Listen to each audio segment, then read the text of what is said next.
Hello everyone, कैसे हैं बच्चों आप सभी। और आज की इस वीडियो में हम करते हैं 7th क्लास ज्योग्राफी, जो कि रीट और टीजीटी के लिए बहुत ही इम्पोर्टेंट है। तो चलिए शुरू करते हैं। जीवित प्राणी के चारों ओर पाए जाने वाले लोग, स्थान, वस्तुएं और प्रकृति को क्या कहते हैं? पर्यावरण कहते हैं।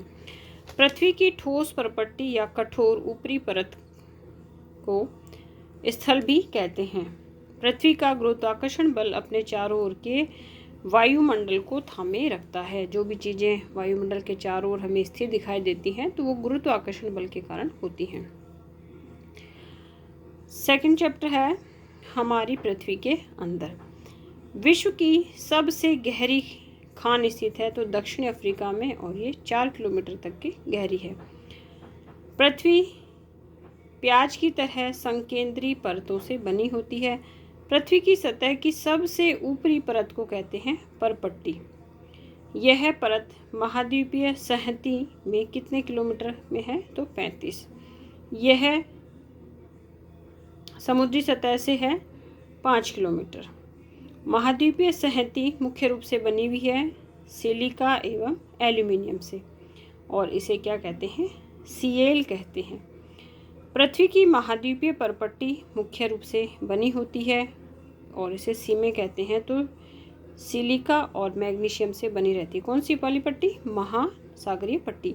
और सिलिका का सी ले लिया और मैग्नीशियम का इसमें मई ले लिया, तो क्या बन गया? सीमे। परपट्टी के ठीक नीचे होता है तो क्या होता है? मेटल होता है, जो कि 2900 किलोमीटर गहराई तक होता है। पृथ्वी की सबसे आंतरिक परत को कहते हैं क्रोड।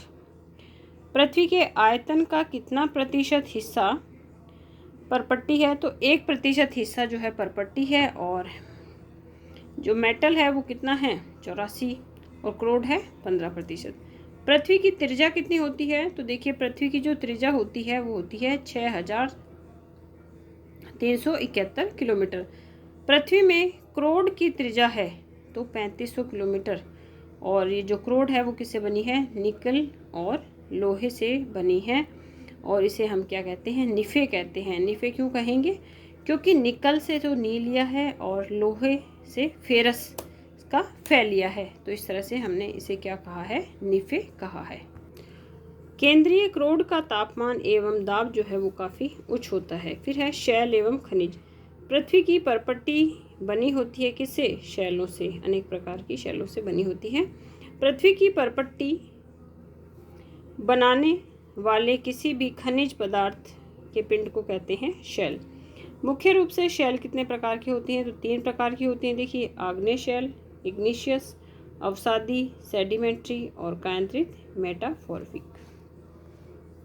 आग्नेय शैल अब क्या होती है? देखिए कि द्रवित मैग्मा, जब ज्वालामुखी फटते हैं तो जो तरल पदार्थ होता है उसे हम मैग्मा कहते हैं। तो द्रवित मैग्मा के ठंडे होने से बनी शैल को आग्नेय शैल कहते हैं, और इसे प्राथमिक शैल भी कहते हैं। देखिए, ये इंपॉर्टेंट है। एग्जाम में क्वेश्चन ऐसे भी आ सकता है कि निम्नलिखित शैलों में से प्राथमिक शैल किसे कहा जाता है? तो आग्नेय शैल को प्राथमिक शैल कहा जाता है। सेकंड है, आग्नेय शैल के 2 प्रकार होते हैं। कौन कौन से? अंतर्भेदी और बहिर्भेदी। अब देखिए, अंतर्भेदी क्या है? लावे के पृथ्वी से बाहर आकर जमी शैल को क्या कहेंगे? बहिर्भेदी। की लावा अंदर प्रस्फुटित होता है लेकिन बाहर आकर वो जम जाता है।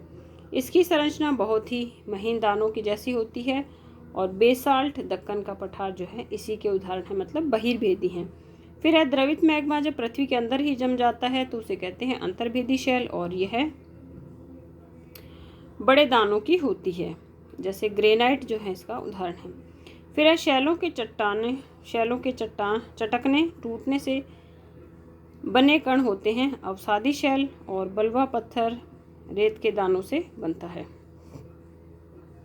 आग्नेय व अवसादी शैल उच्च ताप व दाब के कारण बन जाती हैं कायांतरित शैलें, और इसमें चिकनी मिट्टी, स्लेट, चूना पत्थर, संगमरमर आदि शामिल होते हैं। फिर है शैल चक्र। तो एक शैल से दूसरे शैल में परिवर्तन को शैल चक्र कहते हैं। और शैल चक्र देखिए कैसे चलता है? पहले चलता है मैग्मा, फिर आग्नेय, फिर अवसादी, फिर कायांतरित शैलें, फिर दोबारा मैग्मा बनेगा, फिर आग्नेय शैल आएगी, फिर अवसादी आएगी, कायांतरित आएगी। तो इस तरह से जैसे घड़ी रोटेट होती रहती है, तो इसी तरह से ये सर्कल भी जो है वो रोटेट होता रहता है। तो आज की वीडियो को यहीं समाप्त करेंगे और कल हम पढ़ेंगे हमारी बदलती पृथ्वी, चैप्टर नंबर 3। और ये इम्पोर्टेंट क्वेश्चन है, इसे आप साथ साथ में नोट करते जाइए। और आजकल क्या है, कॉलेज शुरू हो गए हैं, तो वीडियो के जो टाइम सेट किए थे वो सब भोज पोच हो चुके हैं, लेकिन फिर भी कोशिश रहती है कि जितना भी पॉसिबल हो आपको मैं वीडियो उपलब्ध कराऊं। मेरी वीडियो देखने के लिए आप सभी का धन्यवाद।